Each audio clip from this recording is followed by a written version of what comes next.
जय हिंद। देखिए, इस प्रकार के भी क्वेश्चन एग्जाम में आपके पूछे जाते हैं, तो मैं बता दूं, इस प्रकार का जब भी प्रश्न आ जाएगा आप देखते देखते इसका जवाब दे सकते हैं। देखिए, पहले क्वेश्चन देखिए, इसका कह रहा है किसी भी तीन लगातार प्राकृतिक सम संख्याओं के गुणनफल को विभाजित करने वाली बड़ी से बड़ी संख्या क्या होगी। इस प्रश्न में कोई जान नहीं है, लेकिन लैंग्वेज इसको समझना होगा आपको। ये कह रहा है किसी भी तीन लगातार प्राकृतिक सम संख्या, मैं आशा करता हूं कि सम संख्या के बारे में आप अच्छी तरह से जानते हैं। वैसी संख्या जो दो से पूरा पूरा विभाजित हो जाए, कट जाए, उसको हम लोग सम संख्या कहते हैं। तो किसी भी तीन लगातार प्राकृतिक सम संख्याओं के गुणनफल को विभाजित करने वाली बड़ी से बड़ी संख्या। तो बड़ी से बड़ी संख्या सबसे पहले पहले आप सम संख्या, पहली सम संख्या आपको 2 हो जाएगा, लगातार लेना है तो पहली सम संख्या 2 हो जाएगा।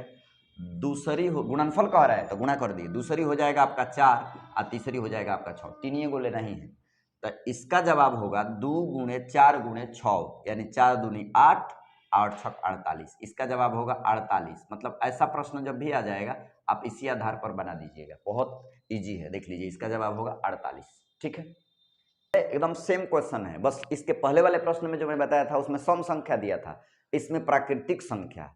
तो गिनती की संख्या को प्राकृतिक संख्या कहते हैं। ये कहा है किसी भी चार लगातार प्राकृतिक संख्याओं को, कितनी, 4 गो लगातार प्राकृतिक संख्याओं के गुणनफल को विभाजित करने वाली बड़ी से बड़ी संख्या क्या होगी। एकदम इजी वे में इसको बना सकते हैं, 1 गुणा 2 गुणा 3 गुणा 4। फाइनली 4 को लगातार प्राकृतिक संख्या में ले लिया। फाइनली 2 एकम 2, 2 तिहाई 6 और 6 चौके 24। इसका जवाब होगा 24। देखते ही देखते इसका जवाब आप दे सकते हैं। ठीक है, देखिए ये तीसरा प्रश्न जो है शब्द पर आधारित है। अगर शब्द पर आपको पकड़ है, मतलब गणित की भाषा आप समझते हैं, तो ऐसे प्रश्नों का जवाब आप बहुत आसानी से दे सकते हैं। देखिए, ये क्वेश्चन है, कह रहा है कि एक विद्यार्थी से एक संख्या में 25 से गुणा करने को कहा गया।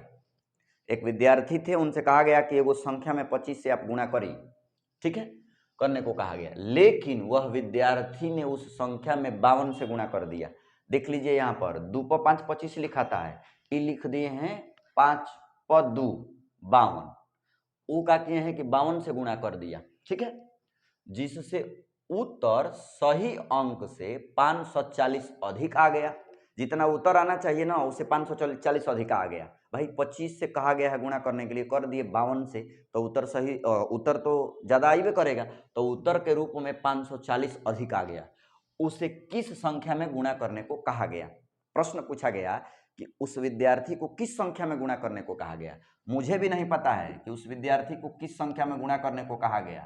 तो जो पता न रहता है उसको गणित में मान लेते हैं कि वह संख्या जो है आपका x है। मैं मान लिया कि वह संख्या x, मतलब उस विद्यार्थी से जिस संख्या में गुणा करने को कहा गया था 25 से, उस संख्या को मैं x मान लिया, तो x मैं मान लिया। अब देखिए, विद्यार्थी जी क्या कर रहे हैं कि 25 से गुणा करना था, तो ये कर रहे हैं 52 से। 2 पर 5 25 लिखाता है, तो ये 5 पर 2 लिख दिए हैं, तो गलत तो लिखे, तो गलत लिखे तो 52x ये संख्या है, यानी 52 में x से 25 में कहा गया था कि 25 में गुणा करिए, तो 25 गुणा x होना चाहिए उनका जवाब, है कि नहीं। तो वो क्या करिए, क्या कर दिए कि 52 कर दिए, तो 52x हो जाएगा ये। अब देखिए, बीच का चिन्ह माइनस, कहें कि कितना अधिक उधर जो प्राप्त हुआ है परिणाम अधिक प्राप्त हुआ है, तो अधिक जानने के लिए कितना अधिक प्राप्त हुआ है घटाना पड़ता है। तो हम यहाँ पर कितना हो जाएगा 52x माइनस, सही उत्तर यहाँ पर है 25 में कहा गया था 25x, अब बराबर, देखिए गलत उत्तर माइनस सही उत्तर बराबर, परिणाम जो आ रहा है वह आ रहा है 540। तो 540 यहाँ लिख दीजिए। अब 52x में से 25x घट जाएगा, तो इन दोनों का अंतर आएगा 27x। 27x बराबर 540, x का गुणा में है तो भागा में जाएगा, तो भागा में ले न जाइए, यहीं से कटा दीजिए। 27 दूनी 54, 20, मीन्स फाइनली x बराबर 20। पहली बात तो ये है कि उस विद्यार्थी को कहा गया था कि 20 में गुणा करिए, यानी उस विद्यार्थी को कहा गया था कौन सा संख्या में गुणा करने के लिए, 20 से। तो जो रिजल्ट इसका पूछा गया उससे किस संख्या में गुणा करने को कहा गया था, तो उस संख्या था 20। पहला जवाब ये। देखिए, इस प्रकार के प्रश्नों में आपसे 3 तरह के प्रश्न पूछे जाते हैं। पहला प्रश्न कि उस विद्यार्थी को किस संख्या में गुणा करने के लिए कहा गया, तो उसको x मान करके मैंने निकाला, x का मान 20 आया, तो इसका जवाब हुआ। दूसरा प्रश्न आपसे पूछा जा सकता है कि सही उत्तर क्या है, सही उत्तर क्या है, सही उत्तर क्या है। तब आप देख लीजिए, सही उत्तर संख्या आपको x है और 25 में गुणा करने के लिए कहा गया था, तो ये सही आता। इसका मतलब कि आपसे पूछा जा रहा है 25x का मान, तो फाइनली 25 गुणा x का मान बैठा दीजिए 20। तो इसका मतलब उस प्रश्न का सही जवाब होता गुणा करने पर 25 दूनी 50 अर्थात 500 उसका सही जवाब होता है, जबकि उत्तर आ गया है 540, अधिक आया है 540, है ना। सही जवाब ये हुआ इसका, है ना। एक प्रश्न इसमें और पूछा जा सकता है, गलत उत्तर क्या होगा।